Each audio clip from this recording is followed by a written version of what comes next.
Guest is a character that is generally controversial. I mean, I guess this can be said for quite a few survivors, including Elliot, who is considered insanely powerful and central to the team, to the point of being arguably overtuned by high-level players, while being generally placed pretty low by the general community. But Guest is perhaps the character of the most disagreement as to where to place him.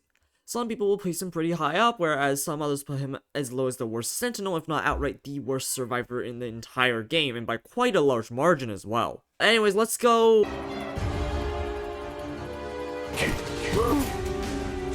Guest has the same movement stats as other survivors. He does notably have 15 extra HP, and he has higher hit priority than other survivors. Guest has 3 abilities: Block, Charge, and Punch. Block is his first ability, and is what Guest's kit is focused around. When you press the button, you get Resistance 5, which is full invulnerability. Frame 1 for 1 second, during which you are slowed by 80%. During this time, if you are hit by a blockable attack, you will negate any damage, gain 2 seconds of speed 1, slow the killer by 30% for 1 second, and gain access to Punch if you didn't have it already. If you are not hit by a blockable attack, you will suffer an extra second of end lag, where you are still slowed by 80%, but do not have your damage resistance. It has a 25-second cooldown. Charge is Guest's second ability, and is Guest's most consistent option, though not particularly rewarding, which is why nobody talks about this ability.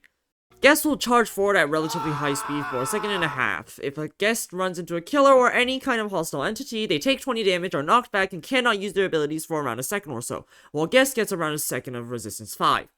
If the dash ends without hitting a hostile entity, meaning the dash duration simply runs out, Guest runs into a wall, or takes a hard fall, or Guest uses an item or emote to cancel it, Guest will receive slowness 2, with the duration proportional to the distance away from the killer when the charge ends. Punch is Guest's third ability. If you do not successfully block, you will never be able to access this ability. Once you do block, you have 2 options. First is immediately punch. If you punch within the first second or so of the block, it will be a parry punch that carries stronger properties, having a 3.5 second stun and a shorter windup. You can also just hold on to it, but do keep in mind that the punch will have a longer windup and only stun for 2 seconds.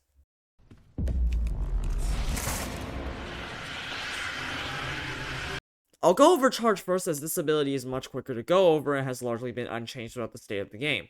This has always been Guest's most consistent option, as it has basically no windup and is pretty easy to land. It is overall a very low risk move. Its reward isn't that impressive, but it's still quite handy.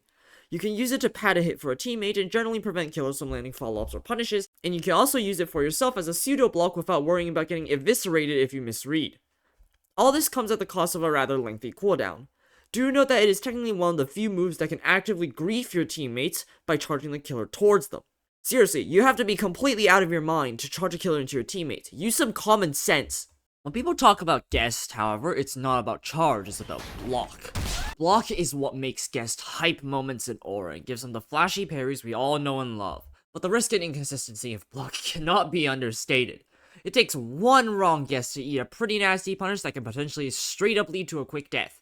And you're going to guess wrong. A lot. I'm in trouble. Even if you're a good Guest player who knows your ins and outs with the game, you're just going to have to face the fact that there is no tech to guarantee you land your block. In fact, if you are such a good Guest player, you should know that better than anyone else. That being said, the pressure applied by block is absolutely real, and the killer will give up opportunities to M1 you in fear of your block. The reward of landing a block is also absolutely real. The killer having slowness makes landing parries easier, and even if you don't decide to parry, you still get speed 1 for 2 seconds, and the killer's probably going to back off anticipating your parry, and now you have a stun that the killer has to worry about. A big problem people find with Guest is how he can help his teammates. The way every other Sentinel's abilities can help teammates is a lot more apparent and generally easier to get access to. Shedletsky, the character who I would consider to be the closest to how Guest plays, has a stun that forces the killer to respect his attack radius and risk eating a stun if they don't. Chance thrives off of his incredible range and can give survivors breathing room or disable critical abilities with his stun, all from a far range where in best cases, you can't really punish him for it, and in worst cases, you really can't be expected to see it coming at all.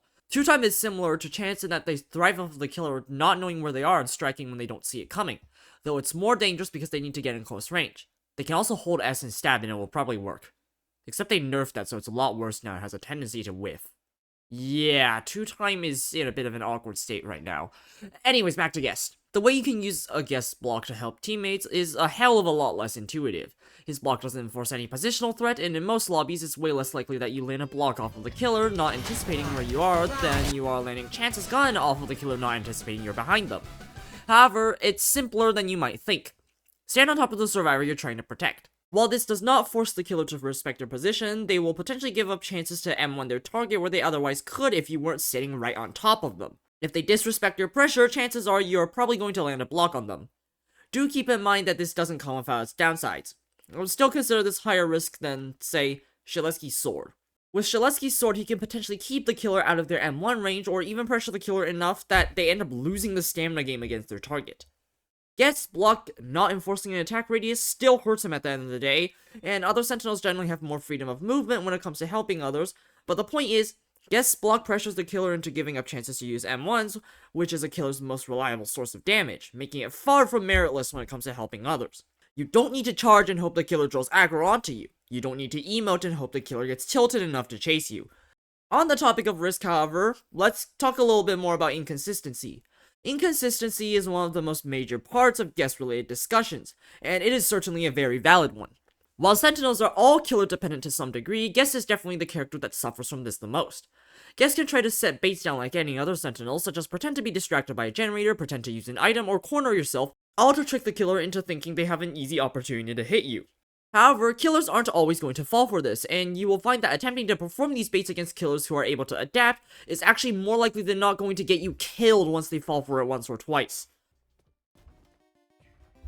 Oh my god! Guest's most reliable strategy is react block, but putting aside the fact that 90% of Guest players are not good enough to do this even once, even when given the right conditions, this is killer and latency dependent, and even against killers where it is possible, the killers are able to counteract this in quite a few ways.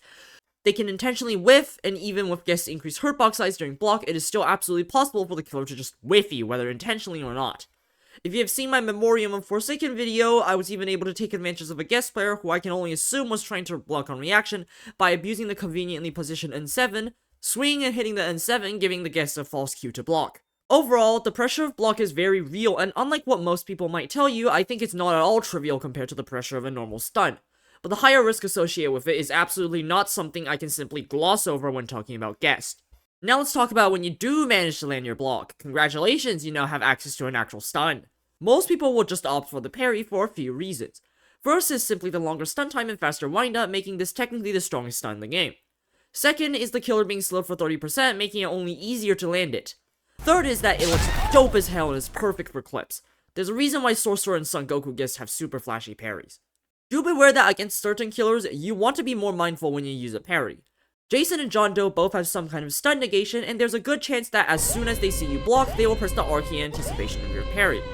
Thus, here comes the other option, simply holding on to the stun. This will make the stun much weaker, turning it from the best stun to the game into the worst stun in the game.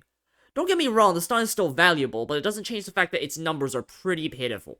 That being said, if you are playing against a killer with some kind of stun negation or just aren't very confident and would rather take the speed on a bucket while keeping a weaker stun, it's absolutely worth it to just not go for the parry.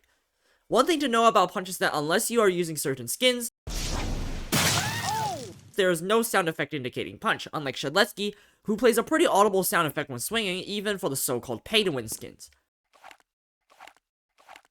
Try to use this to your advantage, as this can take killers by surprise and could prevent killers with stun parry abilities to react and parry in time. It can help you offset the ridiculously long windup. As with anything Sentinel related though, don't expect this to work every time, especially if the killer knows you've walked into that corner. One thing to know about Guest's abilities is that block and punch both have very short cooldowns. Block has a 25-second cooldown, and punch only has a 10-second cooldown. This gives him some of the shortest cooldowns in the game, with the only other Sentinel close to this being 2-time with a 30-second cooldown on Dagger. This means that Guest has very strong pressure uptime, and this is especially true if Guest is saving up his punches, allowing him to juggle between the pressure of block and punch. Guest's advantage is in abilities having both high pressure, forcing killers to M1 less and give up on potential damage, and good pressure uptime, once again thanks to his cooldowns and the flexibility he has with punch. This is at the cost of block being quite inconsistent, and it's the ability that pans out how you want it to the least. Punch is an actual solid stun with some pretty decent techs that you can use, but you don't get it unless you get a successful block first, and if you're not parrying, the only impressive stat it has is the 10-second cooldown, which, once again, doesn't mean jack if you're not successfully blocking attacks. Here comes the problem I have when people discuss Guest. People tend to look at one side of the coin and ignore the flip side of it. When people say Guest is bad, people point out his inconsistency and his lack of methods to get more effective HP, both of which are true. They may also point out flaws like his block not applying positional pressure and needing much more precise positioning, as your pressure is significantly weakened if you're not right on top of a survivor you're trying to protect. Assuming they don't dismiss that altogether and just say block cannot help a teammate at all. Usually these people dismiss the fact that guest pressure, even if not positional, is still quite good, and its cooldown means that the killer is going to have to worry about it more. Also, once again, every sentinel is killer dependent to some extent. Guest suffers from it more, but saying it's a drastically larger problem for Guest might be a little bit of a stretch. But these people who say Guest is bad often don't look at these, and in their eyes, Guest is about as good as worthless. The opposite applies too. You have Guest Glazers. Some people will call Guest good and just ignore the glaring flaws in his kit. Guest has his strengths, yes, but there are valid arguments as to why Guest is bad that isn't just skill issue. He's more inconsistent even when compared to the other sentinels. And for a character whose entire game plan is around body blocking, he has pretty terrible self-sustain. Guest is a character with a lot of big upsides, but also plenty of downsides that are either unique to him or more of a problem for him than other sentinels. Overall, Guest is a character with very strong notable upsides, but also quite a lot of downsides stemming from a variety of factors with his block that make him different from the other sentinels. I do actually think he is a strong contender for the worst sentinel in the game, but even if he truly is, I don't think it is by a large margin. With repeated nerfs to 2-time, if the devs continue in the direction of basically killing trick stabs and making front stabs barely any better than outright whiffing, 2-time would probably end up being the worst sentinel, not Guest. If you're looking for a character who is more consistent, easier to get a grasp on, and has better self-sustaining capabilities, you honestly shouldn't even be playing a sentinel, but if you're adamant, pick Shiletsky instead. What? However, if you're looking for a character who lives and dies by high-risk, high-reward guesses with flashy parries and techs and gets your adrenaline going, Guest is absolutely the character for you. He is a ton of fun. And he isn't that weak either. He's probably stronger than you think he is. Anyways, that's all I have for this video. Make sure to subscribe, watch other content, do stuff, and I will see you guys in the next one. Bye-bye.